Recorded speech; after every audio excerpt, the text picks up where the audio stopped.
দুটিরই প্রথম খণ্ড আজকে প্রকাশ করেছেন পরম পূজনীয় প্রেসিডেন্ট মহারাজজি। সেই দুটি গ্রন্থ সম্পর্কে সংক্ষিপ্ত ভূমিকা বা পরিচিতি প্রদান করবেন প্রথমে ডক্টর পূর্বা সেনগুপ্ত বাংলায় এবং পরে Mrs Shatarupa Roy in English. উপস্থিত পরম পূজনীয় সন্ন্যাসী ও সন্ন্যাসিনী বৃন্দ, সমবেত গুণীজন ও ভক্তবৃন্দ, সকলকে যথাস্থানে আমার নমস্কার, শ্রদ্ধা ও শুভেচ্ছা জানাই। অবশেষে আজকে স্মারক গ্রন্থ পূর্ণব্রতে পূর্ণযোগী প্রকাশিত হলো।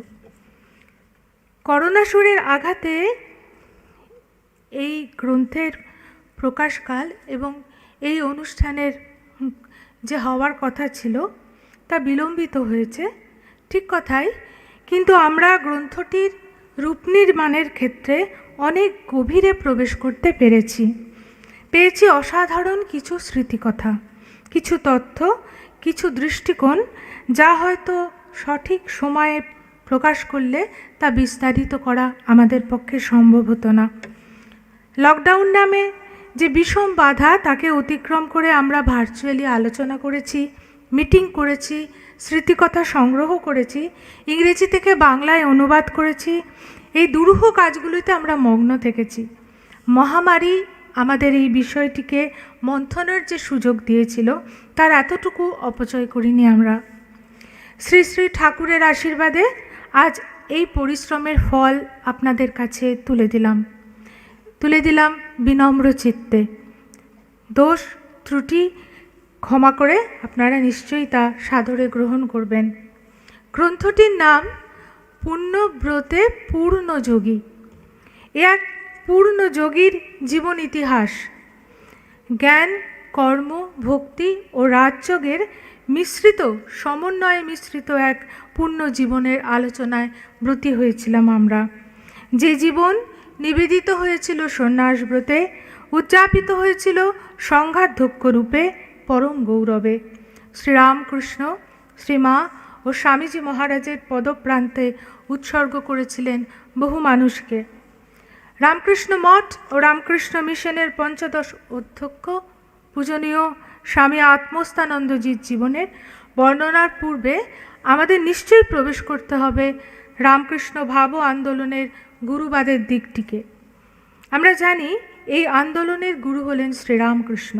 তিনি বেদ, তিনি ভাষ্য, তিনি উদ্গত বেদজ্ঞান। সংঘাধ্যক্ষগণ কেবল আমাদের সেই পরম পুরুষের পদতলে যাওয়ার পথটুকু চিনিয়ে দেন। কিন্তু শ্রীরামকৃষ্ণ চিহ্নিত এই পান্থ পাদবগণের যে নিবিড় ছায়ায় আমরা দুর্গম অধ্যাত্ম পথে যাওয়ার সাহস ও সম্বল অর্জন করি, গুরুরূপে বরণ করি, তারাও আমাদের পরম প্রণম্য নিশ্চিত। কারণ তাদের ছাড়া আমরা পথ নির্দেশ লাভে অক্ষম, তাই আমাদের কাছে এরা গুরুত্বপূর্ণ। এই গুরুবাদ অনুযায়ী যিনি সংঘাধ্যক্ষ, তিনি শ্রীরামকৃষ্ণের প্রতিনিধি, আর এই সূত্র অনুযায়ী যিনি এই পদে ব্রতী হবেন, তিনি আমার গুরু। আমাকে যিনি কৃপা করেছেন, তার সঙ্গে বর্তমান সংঘাধ্যক্ষের স্বরূপত কোনো পার্থক্য নেই। এই বিশেষ গুরুবাদের উপর দাঁড়িয়ে এবং কূপমণ্ডুক ন্যায় সংকীর্ণ গুরুবাদ থেকে বেরিয়ে এসে আমরা একজন সংঘাধ্যক্ষকে স্মরণ করেছি। ঠিক তেমনি তার সঙ্গে রামকৃষ্ণ মঠ ও মিশনের মূল ধারাকেও তুলে ধরার চেষ্টা করেছি। স্বামী আত্মস্থানন্দজি এক বিরল ব্যক্তিত্ব। তার জন্মশতবর্ষ উদযাপনের শুভক্ষণে আমরা বেশ কয়েকটি গ্রন্থ প্রকাশের শুভ অবসর লাভ করেছি। এই বিশাল জীবন ইংরেজিতে 2টি খণ্ডে এবং বাংলায় 2টি খণ্ডে প্রকাশিত হবে। এখন একটি খণ্ড করে প্রকাশিত হলো। বাংলা গ্রন্থ পূর্ণব্রতে পূর্ণযোগী প্রথম খণ্ডটিতে কি আছে তা আমি বলবো। বেলুড়মঠ থেকে প্রকাশিত মহারাজের যে জীবনী, সেটিকে আমরা দিয়েছি। আর সন্ন্যাসী মহারাজদের স্মৃতিকথা ও ভক্তদের স্মৃতিকথা, পূজনীয় মহারাজের উপর তারা যা বলেছেন তা সংগ্রহ করে দিয়েছি। অধুনা বাংলাদেশের দিনাজপুরে জন্মগ্রহণ করেছিলেন স্বামী আত্মস্থানন্দজি। তার মধ্যে শ্রীরামকৃষ্ণ ভাবনার বীজ রোপিত হয়েছিল দিনাজপুর আশ্রমে তৎকালীন অধ্যক্ষ স্বামী গদাধরানন্দজির মাধ্যমে। পরবর্তীকালে সেই বীজ প্রস্ফুটিত হয়েছিল বেলঘড়িয়ার রামকৃষ্ণ মিশনের অধ্যক্ষ স্বামী নির্বেদানন্দজির মাধ্যমে। স্বামী অচলানন্দজি, স্বামী মাধবানন্দজি ও স্বামী বিরজানন্দজির সেই প্রস্ফুটিত মুকুলকে ফলবান বৃক্ষে তৈরি করার উপাদান প্রদান করেছিলেন। বৃক্ষ বেড়ে উঠেছিল নিজ ছন্দে। মঠ প্রাঙ্গণে যে পবিত্র বাতাবরণ, যে দিব্য সুধাময় দিব্যত্রয়ীর উপস্থিতি, সেই পবিত্র অনুভূতিকে ধারণ করে ডুব দিয়েছিলেন এক অনন্তের পথযাত্রায়। এ যাত্রা এক উপন্যাসের মতো, সাধু পদে পদে। আমরা সেই সাধু ফলটিকে আপনাদের কাছে তুলে ধরার চেষ্টা করেছি। শাস্ত্র ও পূজাপাঠ দুটিতেই তার ভালো লাগা ছিল প্রশ্নাতীত, কারণ নিজের গর্বপূর্ণ সমৃদ্ধ পারিবারিক ঐতিহ্য তা গড়ে দিয়েছিল। কিন্তু পরবর্তীকালে তার সঙ্গে সংযুক্ত হয়েছিল শিবজ্ঞানী জীবসেবার প্রতি আলাদা আগ্রহ। রামকৃষ্ণ মঠ মিশনের ত্রাণ কার্যে অবদান তার উল্লেখযোগ্য। আমরা গ্রন্থটিতে বেশ কয়েকটি বিশেষ ত্রাণ কার্য সম্বন্ধে গভীর বিস্তারিত তথ্যপূর্ণ স্মৃতিকথা সংযুক্ত করতে সক্ষম হয়েছি। এই তথ্য কেবল একজন সংঘাতকের জীবন পাঠে নয়, রামকৃষ্ণ মঠ, বিশেষত রামকৃষ্ণ মিশন সম্বন্ধীয় গবেষণা কার্যেও সহায়তা প্রদান করতে পারে। আমরা এই প্রসঙ্গে কিছু ম্যাপ, চার্টের সাহায্য গ্রহণ করেছি। ত্রাণ কার্য সম্বন্ধেও সাধারণ ভক্তদের বিশেষ আগ্রহ তৈরি হবে এই স্মৃতিকথাগুলোর মাধ্যমে। এ বিষয়ে আমরা দৃঢ় বিশ্বাসী। স্বামী আত্মস্থানন্দজি সম্বন্ধে 47 জন সন্ন্যাসী তাদের স্মৃতিকথা বিতরণ করেছেন। আমরা এর মধ্যে আছেন সারদা মঠের সন্ন্যাসী মাতাজিদের দুটি স্মৃতিকথাও আমরা সংযোজিত করেছি। মহারাজের যে কর্মক্ষেত্র রেঙ্গুন, রাঁচি, গুজরাট ও বেলুর মঠের নানা স্মৃতি তুলে ধরার সঙ্গে সঙ্গে ধানেটি, লাতুর, বালিদেওয়ানগঞ্জ, মোরভি, দিবিসীমা, দক্ষিণ ভারতের প্রভৃতি অঞ্চলের ত্রাণ কার্যের কথাও আমাদের প্রাণিত করে। রামকৃষ্ণ মঠ ও মিশনের আশ্রম অধ্যক্ষ, বেলুর মঠের সম্পাদক, সহাধ্যক্ষ, সংঘাধ্যক্ষ প্রায় সব পদেই স্বামী আত্মস্থানন্দজি অভিষিক্ত হয়েছেন, বিচরণ করেছেন স্বকীয় বৈশিষ্ট্যে। আবার বেলুর মঠের সেবা কাজ বা রিলিফে তার অবদান অতুলনীয়। এই সম্পাদনা কার্যে আমাকে যারা সহায়তা করেছেন তাদের নাম উল্লেখ করা বাতুলতা মাত্র, কারণ প্রত্যেকেই তাদের এই কাজকে গুরুসেবা বলে মনে করেছেন।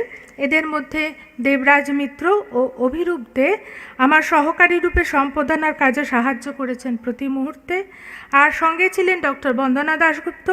গ্রন্থ প্রকাশের ব্যয় থেকে গ্রন্থ প্রকাশনার প্রতিটি পদক্ষেপে তিনি জড়িয়েছিলেন।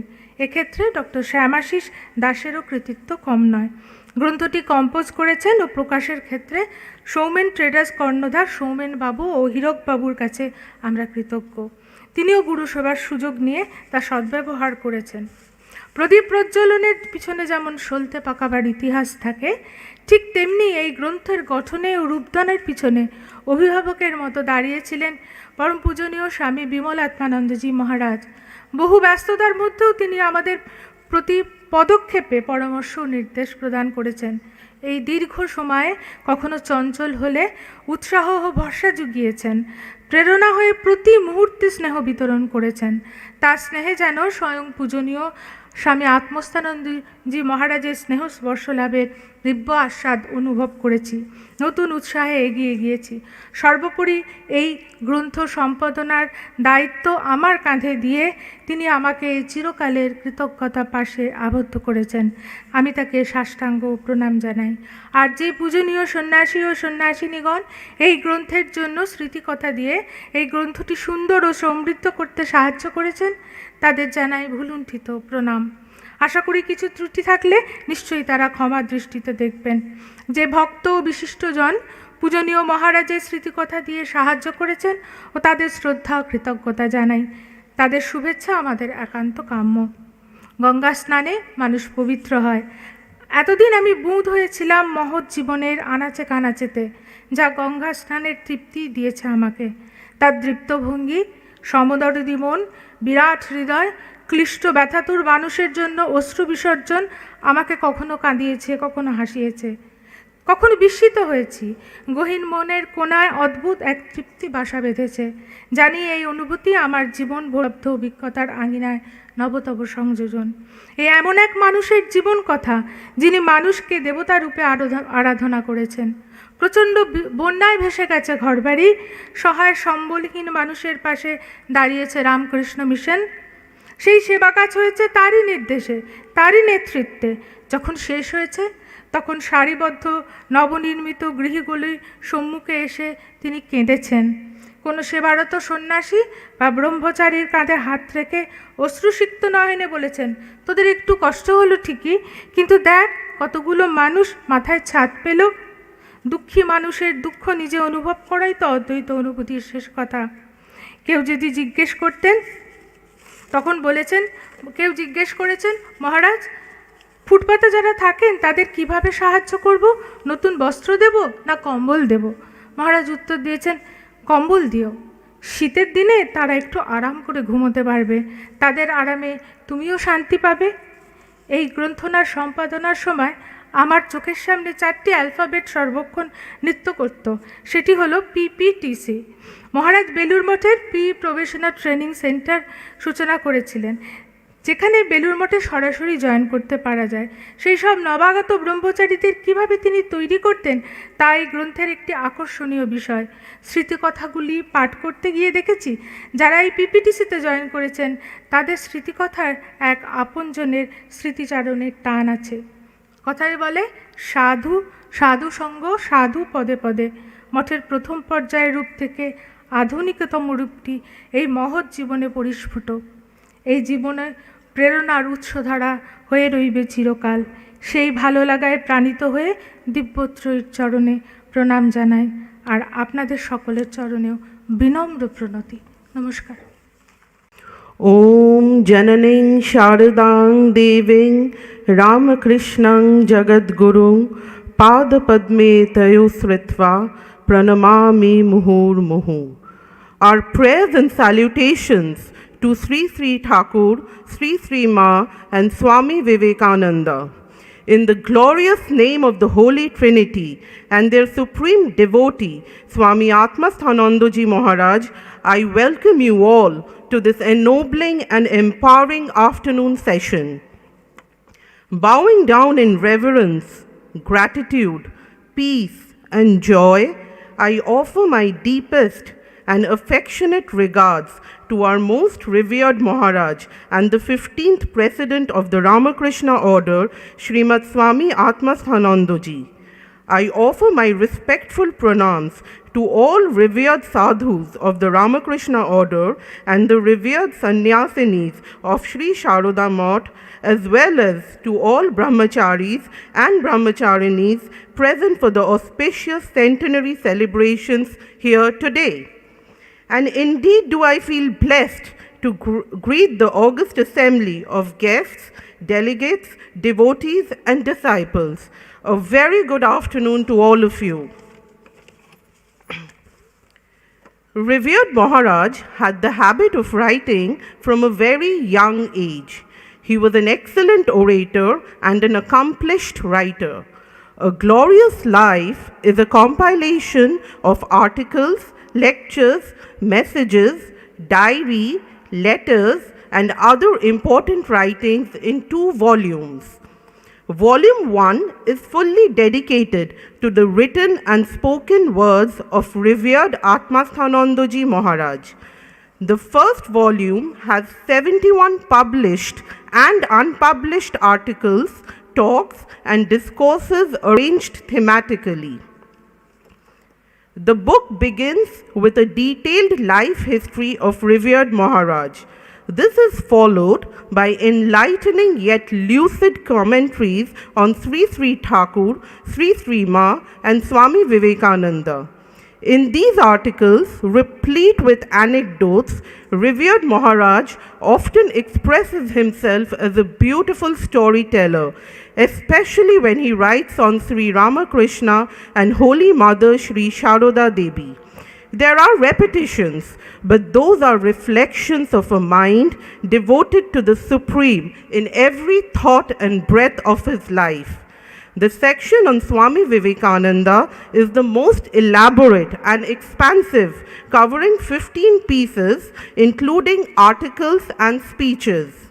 In their perusal, the readers may understand the process of internalization of the teachings of the Holy Trio that happened within revered Maharaj and found expression in his day-to-day life and actions. The next section in the book contains a meditative piece, Belur Mat, a Punya Kshetra, followed by practical and insightful analysis of the Ramakrishna order in 3 different articles. But what comes thereafter is a wonderful revelation. There is delightful poetic prose in one of the articles written during his brahmachari days, titled Where Shiva Lives. This comes under the section Hindu Gods and Scriptures. Flashes of such literary brilliance recur time to time throughout the refined words of the book. The next 3 sections cover his ideas on Vedanta, religion, spirituality, and the ideal of service. The last of these sections include a thought-provoking paper on relief and rehabilitation. This is followed by enriching stories of direct disciples and senior monks of the order under the heading Recollections. The narratives are engaging and even beautifully poignant in some instances. Finally comes his riveting and captivating speeches. In his inspired talks, the readers will get a glimpse of the karma yogi that revered Maharaj was. The concluding sections of Volume 1 are letters and diary of revered Maharaj. The letters contain pragmatic advice for the spiritual seekers, while the selected diary jottings from 1938 to 2016 take the readers on a journey that revered Maharaj traversed from his youth to an advanced age. Be it the inner struggles of a young spiritual aspirant, his life as a sevak of revered senior monks like Swami Virajananda ji, Swami Jagadananda ji, the joy in serving humanity, or the complete surrender to the Holy Trio, the diary of revered Maharaj is a testimony to all the situations in his life. Revered Maharaj is sometimes informal in his tone. For example, in his speeches, he is straightforward and spontaneous, but mostly he is intense and introspective in his writings. The profundity of his words arise and awake from deepest Shraddha for the Holy Trinity within. A Glorious Life, Volume 2, will be released during the closing ceremony of the centenary celebrations of most revered Swami Atmasthananda ji Maharaj. Volume 2 is a collection of reminiscences of monastic members and devotees. The stories in these pages delve deep into the higher values of life and the spiritual energy of a multifaceted monk. The reminiscences also include letters that are like spiritual treasures in our quest for the eternal truth.